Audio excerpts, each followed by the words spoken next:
I guess you can see the material. Yes, ma'am. So discussion on the laboratory experiment. Probably the number of the experiment is 8. So this is the 8th one. Titled Display Analysis and Recording of Common Waveforms. So what is the objective? The objective is to study a few waveforms commonly encountered in electrical circuitry and systems.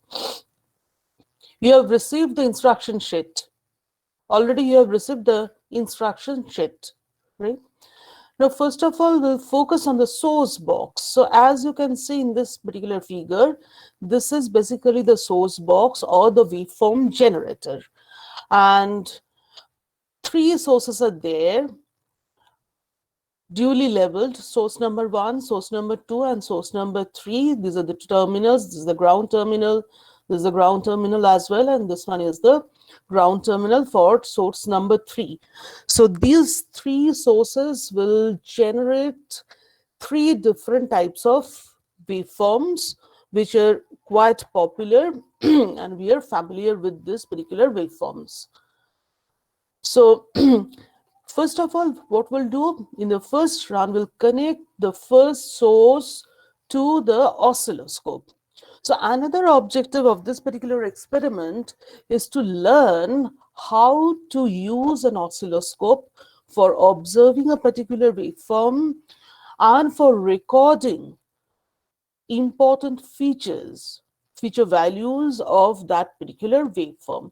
So this is one oscilloscope probe, okay, and this oscilloscope probe is connected to this particular channel, channel X or channel Y. This oscilloscope, have you ever used oscilloscope? Yes, ma'am. So you know how to use oscilloscope. Yes. Okay. So then I'll discuss this particular section in brief. So this is a dual channel oscilloscope, as we can see channel X as well as channel Y in the front panel of the oscilloscope, right? And what is the purpose of dual channel oscilloscope? With the help of a dual channel oscilloscope, simultaneously we can observe two waveforms. And this is the screen of the oscilloscope, which looks like a typical graph paper. And this is the voltage axis. Generally, the input waveforms are voltage waveforms. So this is the vertical y-axis is the voltage axis, and this x-axis is the time axis. So this is the voltage axis and this is the time axis when the oscilloscope is put on the normal mode. There is a separate mode of the oscilloscope which is called the XY mode. And for this particular experiment, since we'll not connect the oscilloscope in XY mode, hence we are not discussing this particular mode, right? Now,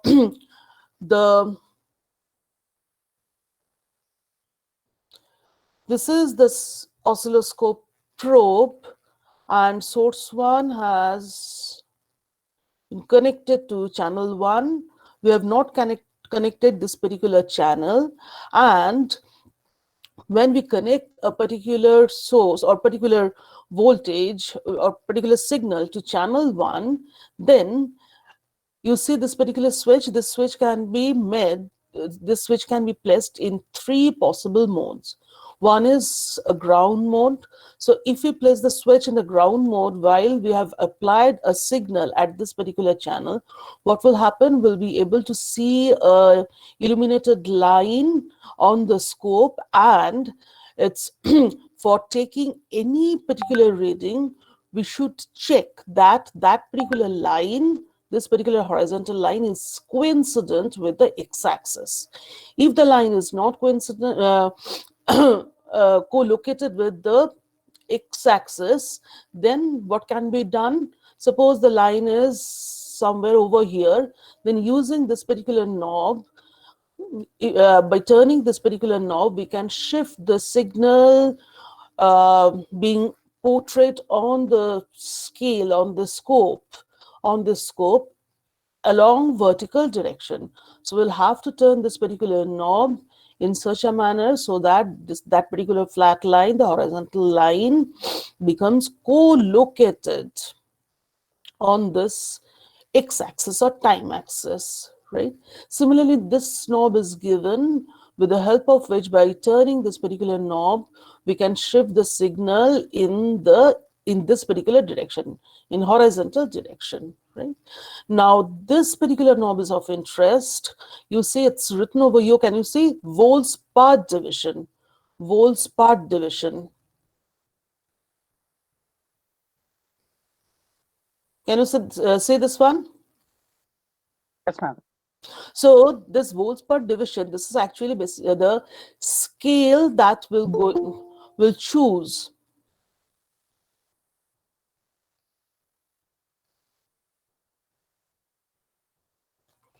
the scale that will choose along this y-axis or voltage axis. Similar to the process which we use while plotting a graph or plotting a curve on a graph paper, linear graph paper. Now, volts per division, this division is one large division. This is one large division. This is another large division. And for ease of measurement and for accuracy of measurement, for precise measurement, you can say that one large division is calibrated into 5 small divisions. So this one is 0.2. If this is 1 volt, if this represent one large division represents 1 volt, then this one is 0.2 volt. This one, this two together will be 0.4 volt, and so on and so forth, right? So as you can see here, it's showing that channel 1, 5 volt, that means the scale that we have chosen, by turning this knob along the vertical axis is 5 volt per division, and the scale can be chosen depending on the nature of the voltage waveform. And along, so this scale along vertical axis is known, voltage axis is called the vertical sensitivity of the scope. Vertical sensitivity of the scope, right? And this is the knob with the help of which, by turning this particular knob, we can choose a suitable scale along this x-axis. So here you can see that along time axis, we have chosen a scale which is 20 millisecond per division. Again, along x-axis, this division means one large division.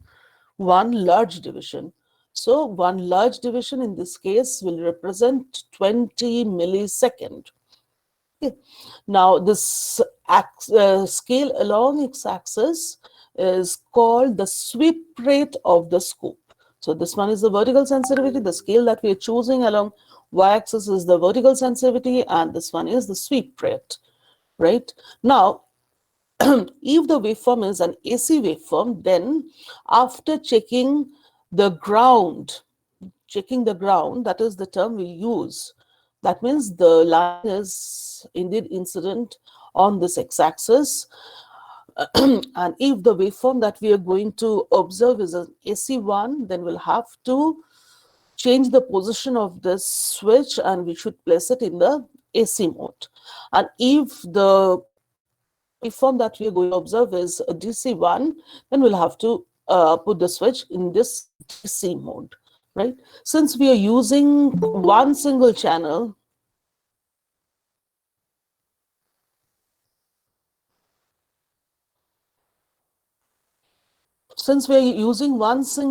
hence the switch in channel 1 mode. If we use, instead of this channel 1, we can connect channel 2 as well, right? So in that case, we'll have to put this particular switch in this channel 2 mode. And if we want to observe two waveforms simultaneously, then one waveform will have to be connected in this particular channel, the second one in this particular channel, right? And if you want to observe both the waveforms simultaneously, then we'll have to put this switch at this dual mode, So if you do have any question, please feel free to ask me.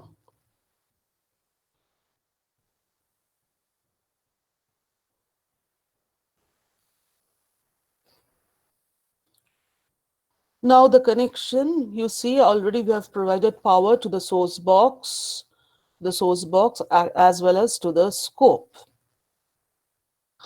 And channel 2 is not connected to any source.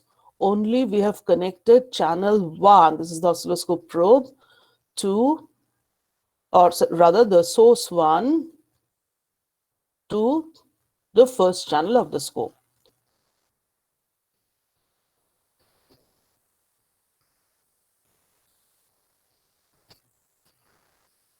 So far, is this clear?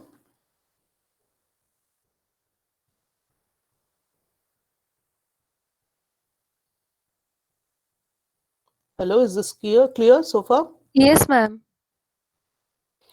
So now we'll discuss the experiment. Let's assume that, yes, we are performing the experiment. So display analysis and recording of waveforms. Run 1. First of all, we'll have to connect the source, the first source, to an oscilloscope.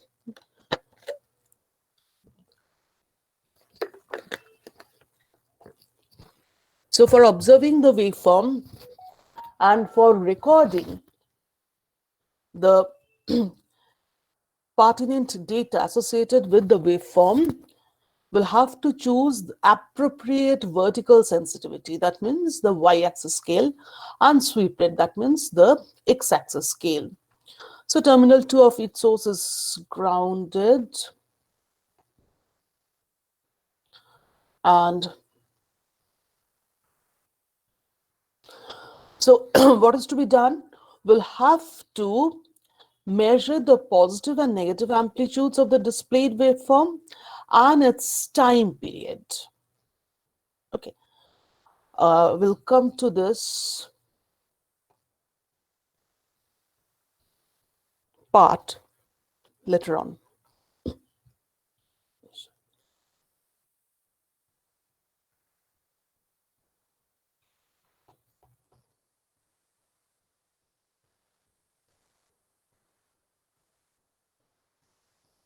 So I guess you can see the waveform. This switch is placed at this AC mode. We have checked the ground. Okay, so you can see that this is a sinusoidal waveform, isn't it? So we'll have to measure the positive peak, we'll have to measure the negative peak, as well as we'll have to measure the time period. That means the time duration from this point up to this point. Okay, now the scale, this scope is showing that we have chosen a scale which is 5 volt per division along the voltage axis. And also we can see that the positive, this is the positive peak, and if you want to measure that positive peak, how many large divisions? Almost 1, 2 plus something, right? So this, I guess the calibration is not correct while when this particular video was taken. Do you have any question regarding this waveform?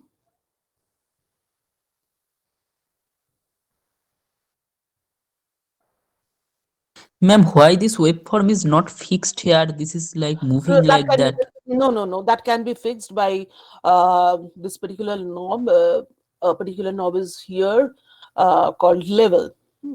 Just the video was taken, or this particular video was taken not properly adjusting all the, just for showing you a representative figure. It can be fixed. Okay. So the actual waveform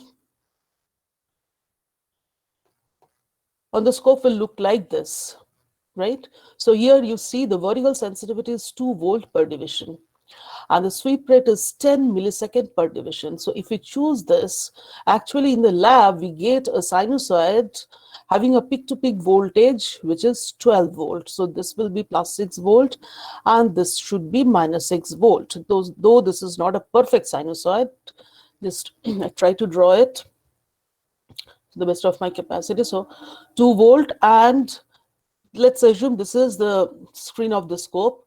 So one large division, one large division, one large division, three large divisions. So the positive peak Vp value will be equal to 6 volt, 3 into 2, and Vn will be again equal to mod Vn will be 6 volt. Actually, this Vn will be minus 6 volt, and hence the peak to peak value will be 6 minus 6, which is 12 volt. So this is a sinusoidal waveform, and this is the time period 1, 2, 3, 4, 5, 6, 7, 8, 9, 10, and the sweep rate is 10 millisecond per division. Hence, approximately the time period will be 100 millisecond.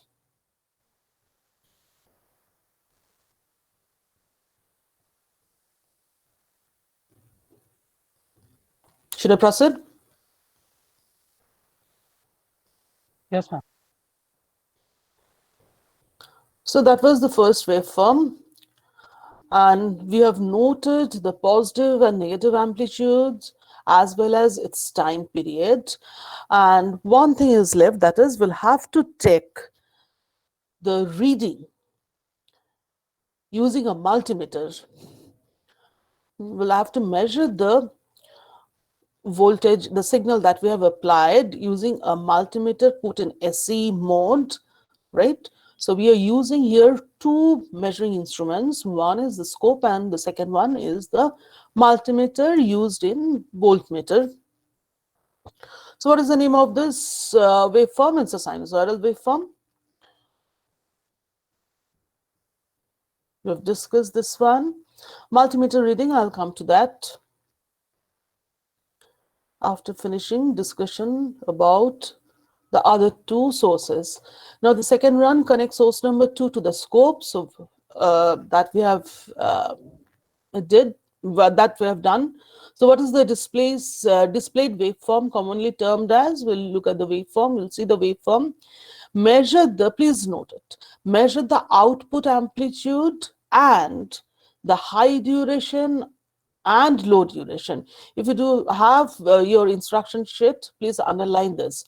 So you'll have to measure the output amplitude, high duration and low duration.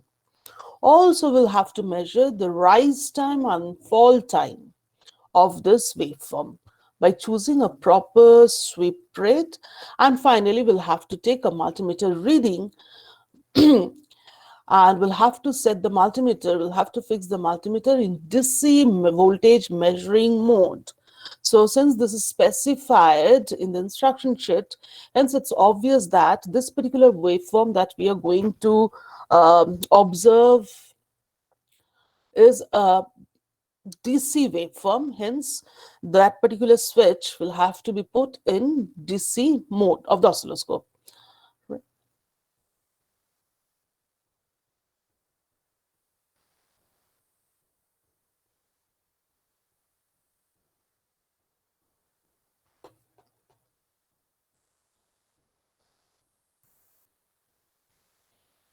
Again, this waveform can be fixed. So you see, this is the waveform, and this is a unipolar waveform. Hence, that means this is a DC signal.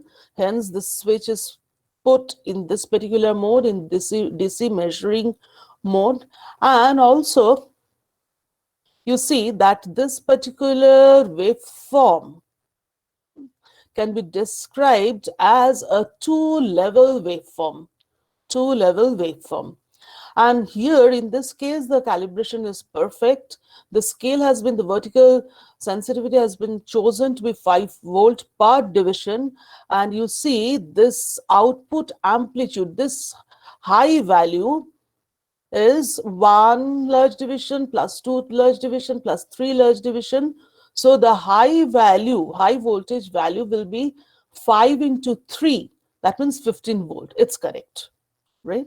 But since we have not set this level in a perfect position, and that's why, since the waveform from this display, we cannot measure the rest of the values.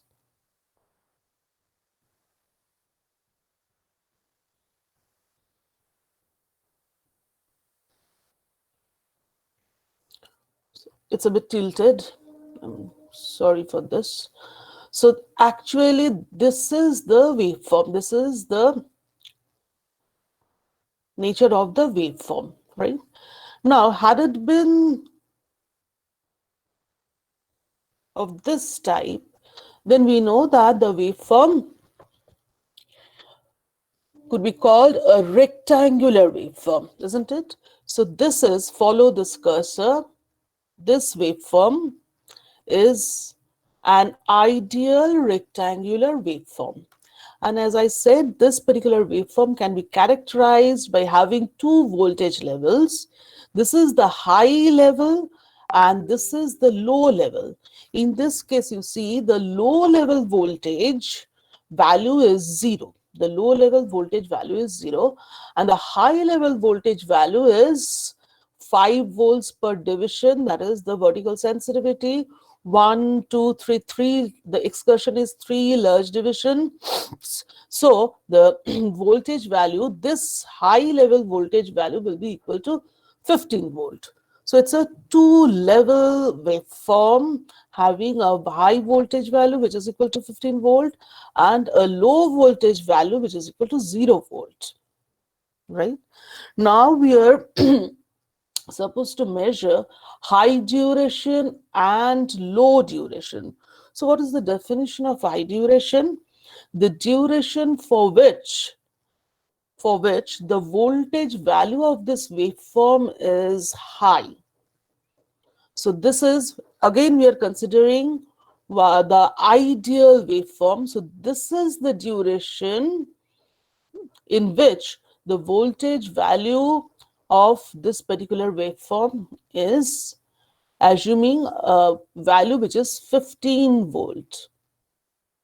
15 volt. Hence, this duration will be called high duration. And again, considering the waveform to be an ideal one, you see, in this particular duration, the voltage value of the waveform, the displayed waveform, is equal to 0. So this is the low voltage level. And this duration, the duration in which is remaining at its low level, that particular duration will be called low duration. Right? So if we measure the sweep rate is 10 millisecond per division, right?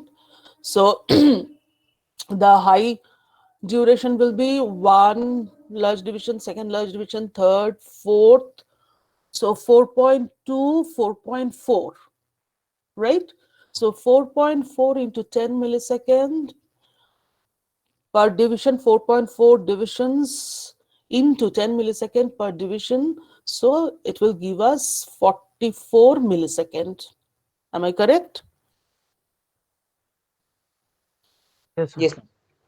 So similarly, you'll have to measure from the scope itself, right? So the low duration, and it will be approximately equal to 44 millisecond, or may come out to be equal to something like 46 millisecond or 48 millisecond. Okay. Now, the next two values, rise time and fall time. So you see, the voltage waveform is not an ideal one, not an ideal one. The actual waveform is like this. Actual waveform is like this.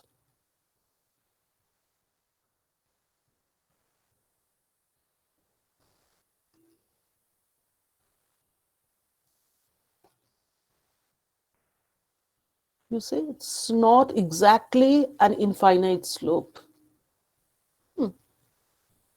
So to explain the concept of rise time and fall time, I have just expanded that particular characteristics, the non-ideal characteristics. So how to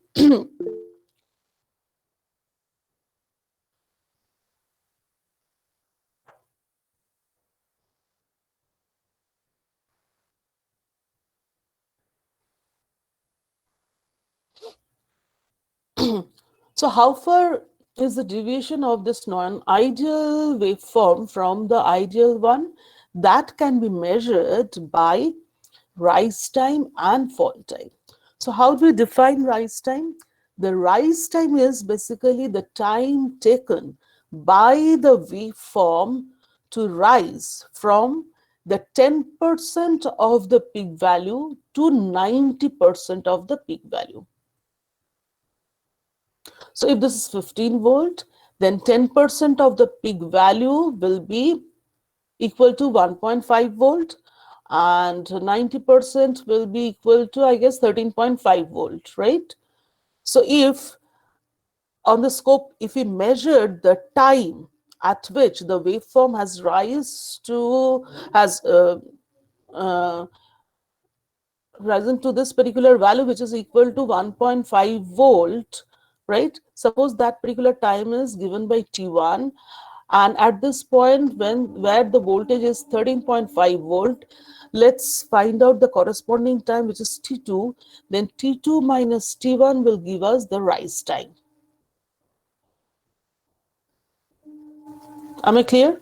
So rise time is defined to be the time taken by the waveform to rise from the 10% of the peak value to 90% of the peak value. Similarly, the fall time is defined to be the time taken by the waveform to fall from the 90% of the peak value to 10% of the peak value.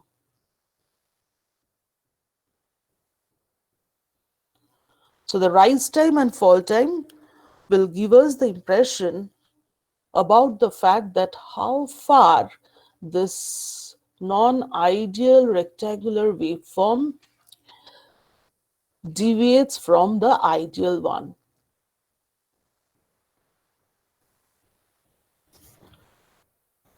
Is it clear what is meant by rise time and fall time?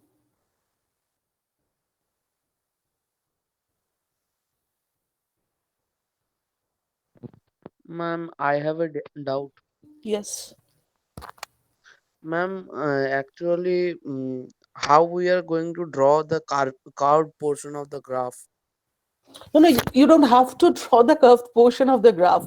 This graph I have drawn for you only because, as I said, Okay. actually, if you could perform the real experiment, then from the scope itself,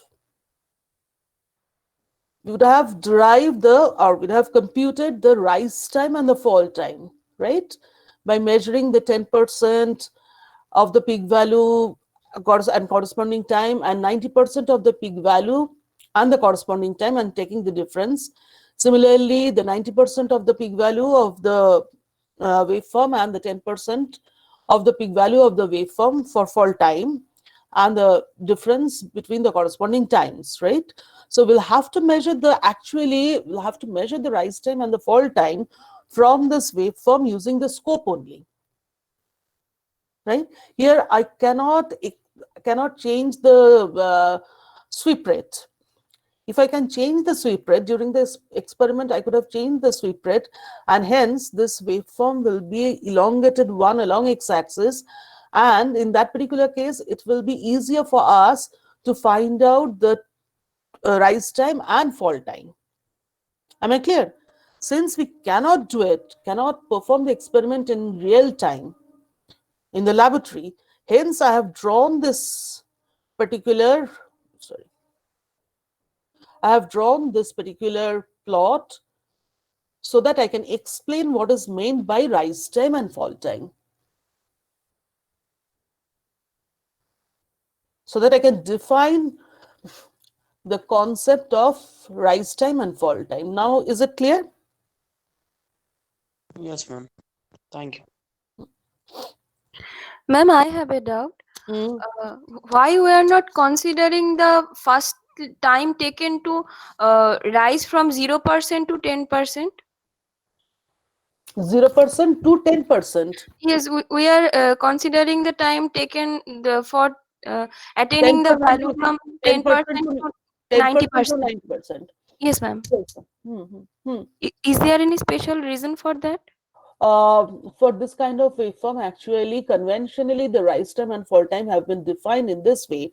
Uh, have you studied in system theory? Have you studied a second second order linear time invariant system?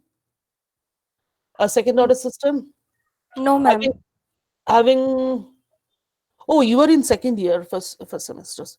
I'm sorry. So when you'll study a second order linear time invariant system, you'll find that typically the damping ratio associated with the output response is either less than 0 or less than 1, or I'm not talking about the undamped case, or equal to 1 or greater than 1. So if the damping ratio is equal to 1 or greater than 1, the output response look like this. So the cases are known as critically damped system and over damped system. So for critically and over damped systems,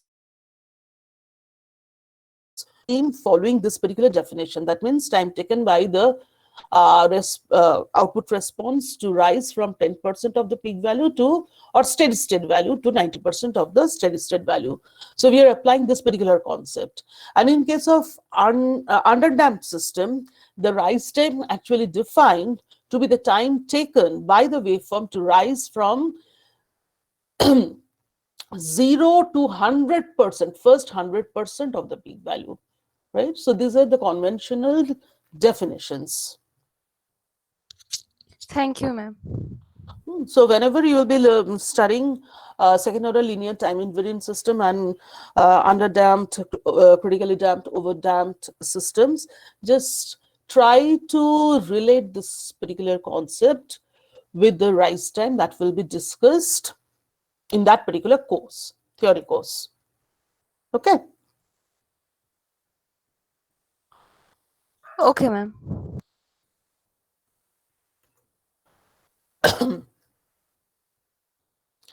So the next one is the third source. Please remember, we have not taken the multimeter reading so far. Now we'll have to connect the third source to the scope. We'll have to name the displayed waveform, okay? And we'll have to measure positive and negative amplitudes, as well as positive and negative slope durations. So positive and negative amplitudes. So negative amplitude means the waveform is not a unipolar one, it's a bipolar. That means what the signal that we are providing to the oscilloscope is basically an alternating signal. So we'll have to put the scope in AC measuring mode, as well as when we'll be taking the multimeter reading, we'll have to put the multimeter in AC voltage measuring mode. Okay. Now, the typical look of a triangular the waveform is, as you can see the title, I guess you can see this one, triangular wave, DC and AC mode.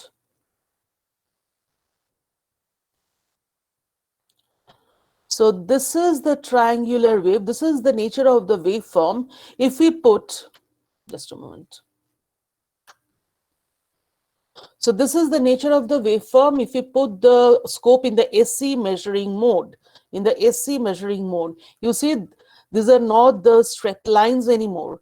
But if we put the scope in the DC mode, then this path, the segments become a perfect straight line. This is AC mode. This is the nature of the waveform in AC mode, and this is the nature of the waveform in DC mode. Why this different? Why this difference? That you'll have to explain.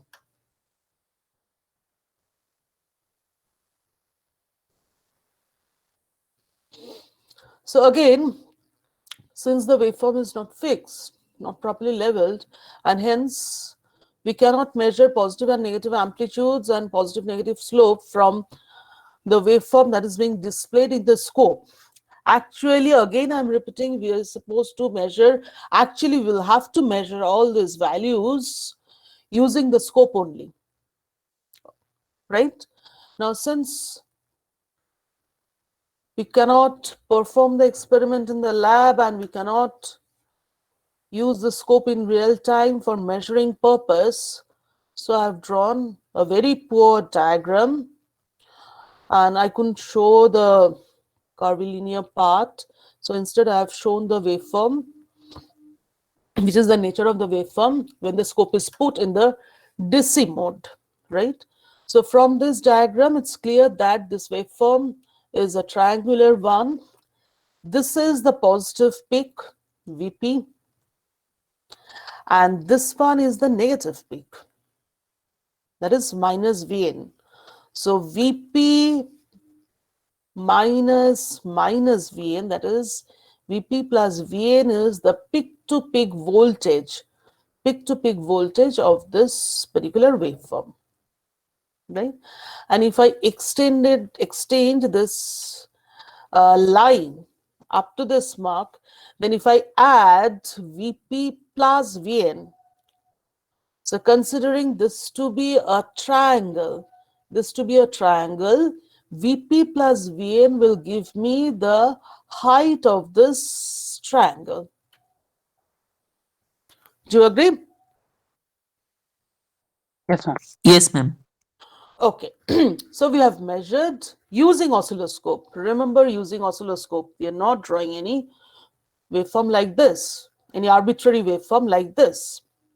Actually, we have given a real-time signal, which is basically a triangular waveform, triangular voltage waveform, and we are observing the waveform on the scope and using the scope by choosing proper vertical sensitivity as well as sweep rate. We are measuring VP and Vn. Now next, we will have to measure positive slope duration and negative slope duration. Positive and negative slope durations. Durations means time, a particular period of time, right? So you see in this interval, in this time interval, the waveform is rising. The waveform is rising. And in this time interval, the waveform is decreasing. This is the increasing portion of the waveform, and this is the decreasing portion of the waveform, right? So this, from this to this duration will give us, in this particular duration, the slope of the waveform is positive. And in this particular duration, the slope of the waveform is negative. Do you agree? Yes, ma'am. So this duration from this peak to this peak, this time duration will give us the positive slope duration. Whereas this one will give us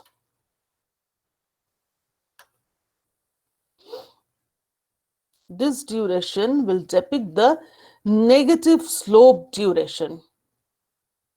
Number one. And one more thing, if you add the positive slope duration and the negative slope duration, then you will get the time period of the waveform, time period of this periodic waveform.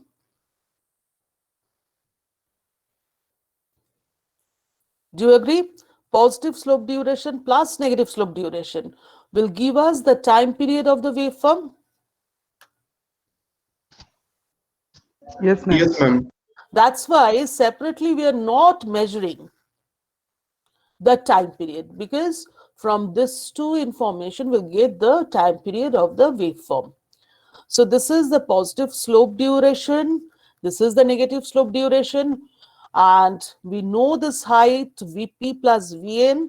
Hence, at any point of time, just measuring Vp, Vn, positive slope duration, we can measure the positive slope, as well as from this information Vp, Vn and negative slope duration, we can at any point of time we can compute the negative slope,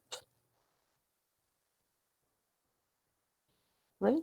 So this is a triangular waveform or just a representative plot, so that I can explain what is positive slope duration, what is negative slope duration, etc.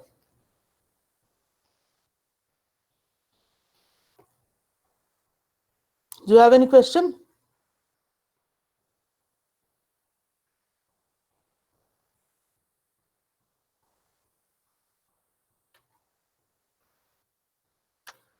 So should I continue?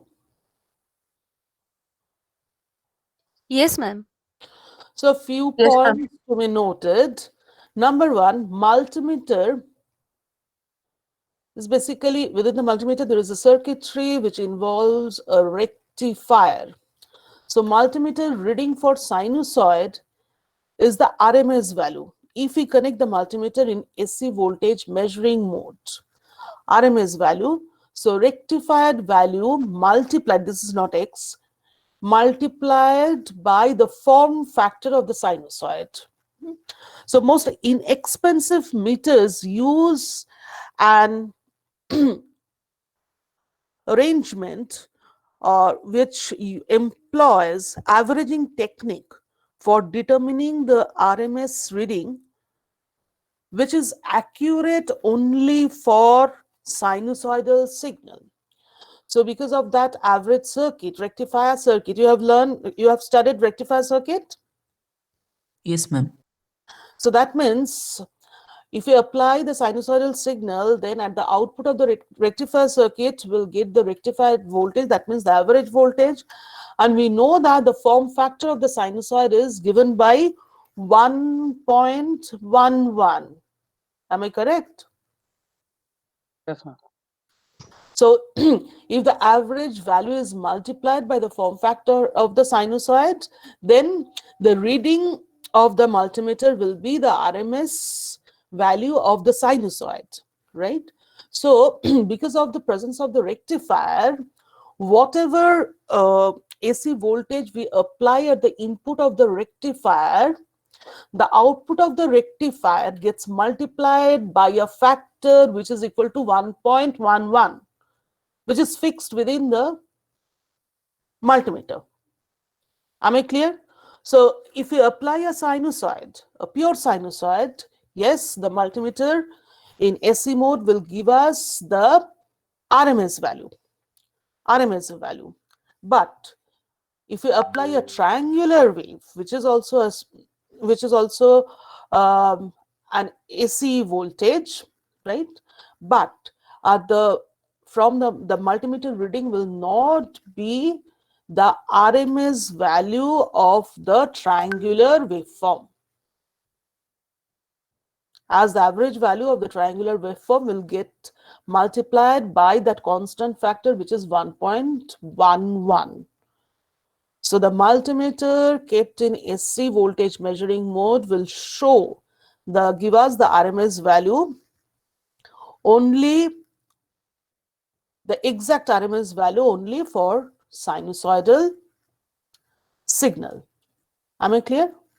So just we'll connect the multimeter at these two terminals, connect the multimeter in voltage measuring mode, and we will note the multimeter reading. We'll note the multimeter reading. Similarly, for source 2, source number 2, since this is a DC signal, again we'll connect the two terminals of the multimeter. I guess you have seen a multimeter, you have used multimeter.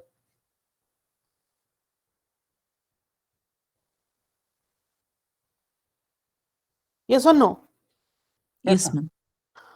So the common terminal will be connected to this, and the red terminal will be connected to this particular point, and the multimeter will be kept in DC voltage measuring mode.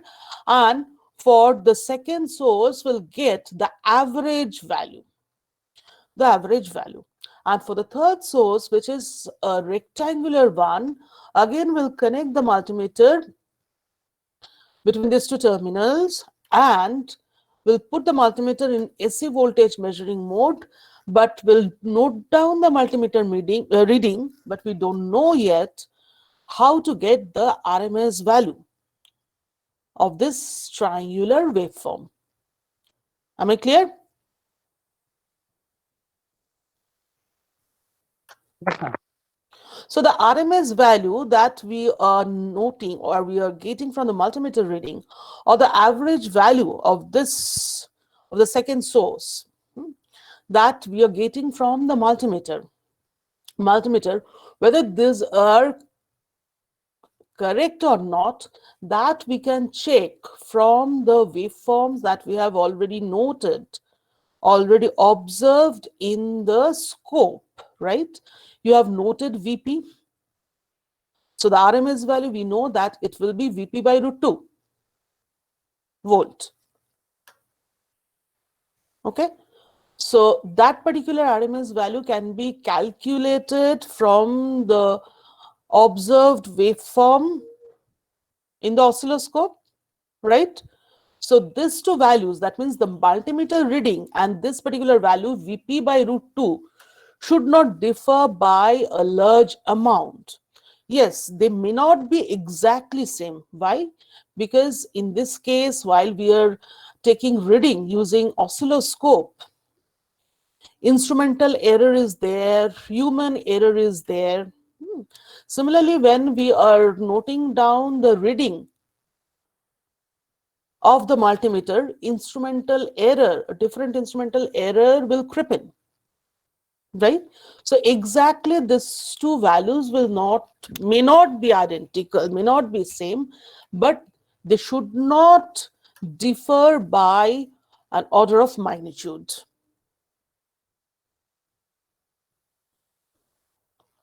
So do you get my point?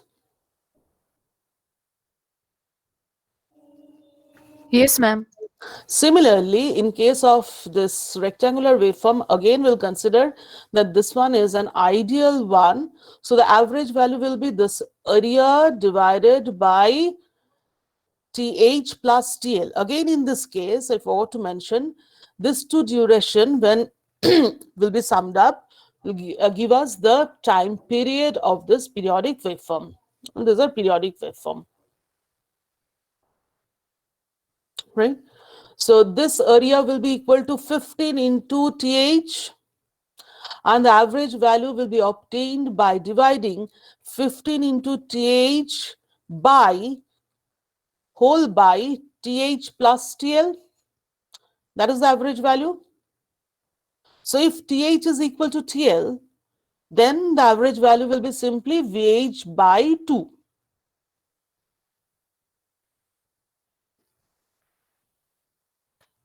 Have you understood? Yes, ma'am. Or otherwise, Yes, it will ma'am. be VH into TH whole divided by TH plus TL. Again, this is the average value that we are getting from the scope. And if we take the multimeter reading, these two figures, these two values may not be identical. As I said, human error is there, instrumental error is there, right? But they should not differ in order of magnitude. But in case of a triangular waveform, only we'll have to note down the multimeter reading from the multimeter, and after that, while preparing the report, we'll have to find out how to get the RMS value of the triangular waveform. So this is the points: multimeter circuitry involving a rectifier. Multimeter reading for sinusoid is the RMS value. Multimeter is set in AC voltage measuring mode. Multimeter reading for DC rectangular waveform gives us the average value. Multimeter is set in DC voltage measuring mode. Multimeter reading of triangular waveform is neither the RMS value nor the average value.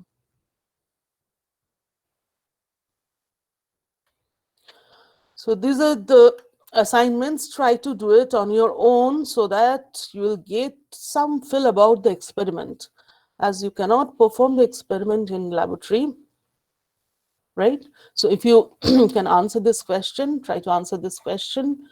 Okay, try to prepare a short report so that get some insight about this experiment. So why does, these are the questions, why does multimeter show the RMS value for the sine wave but not for this triangular wave? The first part already I've explained. The second part you'll have to do. And also I've explained this part, but anyway, for the latter case, theoretically find the factor by which the multimeter reading should be multiplied to get the RMS value. This value you'll have to compute. For analysis purpose, assume that the multimeter reading set in AC mode of the triangular waveform is 3.8 volts. Let's assume. Suppose the multimeter has given us this particular reading. When the multimeter was connected across the terminals of the third source. Find out the RMS value of the triangular waveform. If you can find out the factor, multiplying factor, then this one will be very simple. So sketch a Ma'am, here I have a question here. Yes. In the second problem, we are we considering the triangular waveform as symmetrical triangular waveform for calculation? For the purpose of calculation, you assume that it's Vp is equal to Vn. Okay, ma'am. And sketch a triangular waveform with positive amplitude.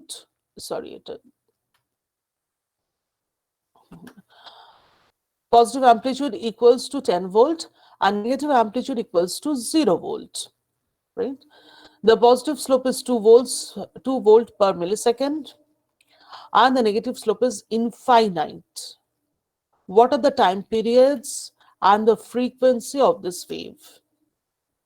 What is this wave commonly known as? I guess this question is there in your instruction sheet as well. Sawtooth waveform. Hello. So what is this waveform commonly known as?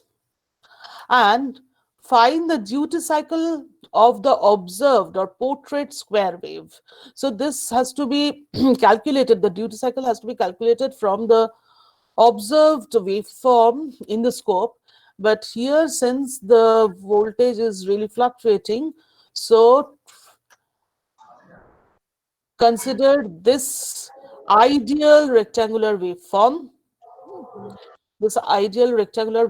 and hence measure TH, measure TL, and accordingly find out the duty cycle of the. Ma'am, hello, ma'am. Ma'am, when we have to submit this report? Ma'am, Prepare the report first, na? ma'am, number 3 junne for the triangular waveform, the positive slope time and the negative slope time, we have to take it same or different. So if you find that if you take the durations to be equal, positive slope duration and negative slope duration to be same, it will be easier for you to compute than take the slope duration to be identical. Ma'am, But if we take it identical, we don't know the factor by which they are differentiating, so we can't measure the exact factor for the sine wave and no, the triangular it will wave. not be required. Just the multimeter reading I have given 3.8 volts, let's assume, right? And from this particular, if you answer this particular question, if you find out the factor by which the multimeter reading should be multiplied, this factor will not depend upon the positive peak or negative peak or the slope durations. Okay. Okay, thank you. So this is the brief discussion on this particular experiment. If you have any question, please feel free to ask me. Otherwise, I'll close this to files.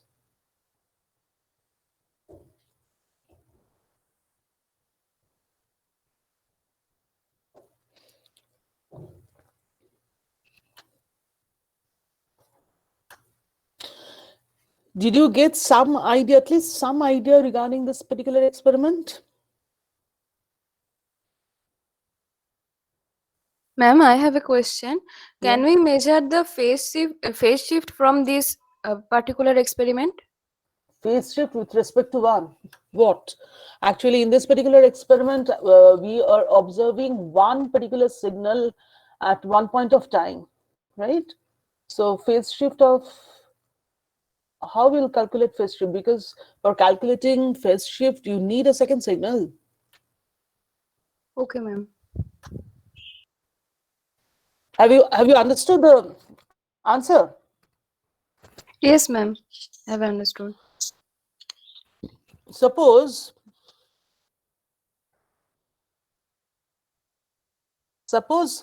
in both the channels we have given two different sinusoids.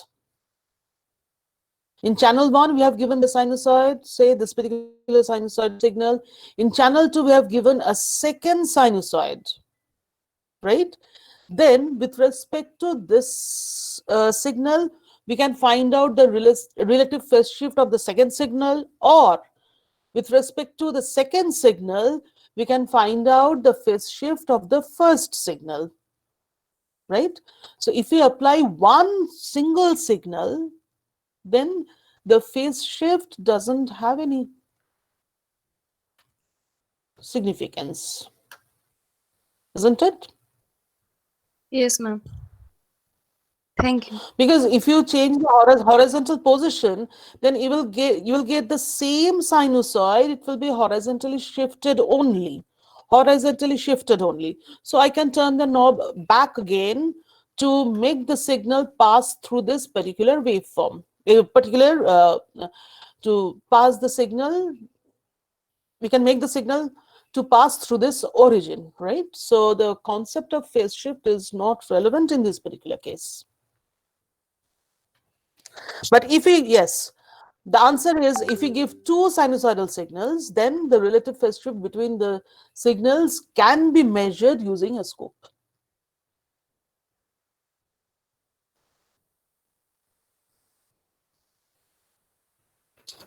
Okay, ma'am. Thank you. আর কোনো question আছে?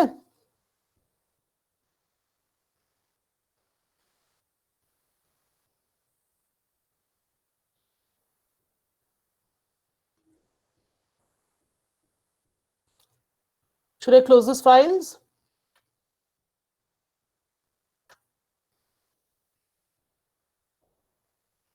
Yes, my basic question was that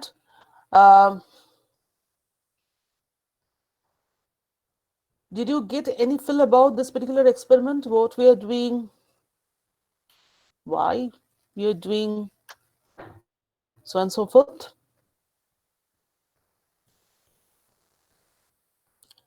Yes or no? Have you understood the basic essence of this particular experiment? Yes, ma'am. Yes, ma'am.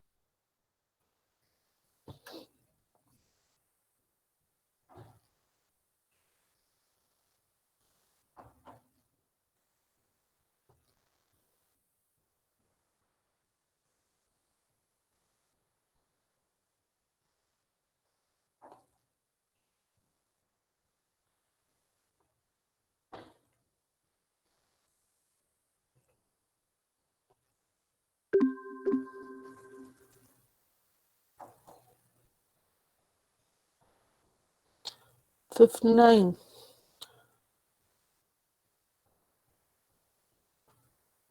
What is the actual strength, right?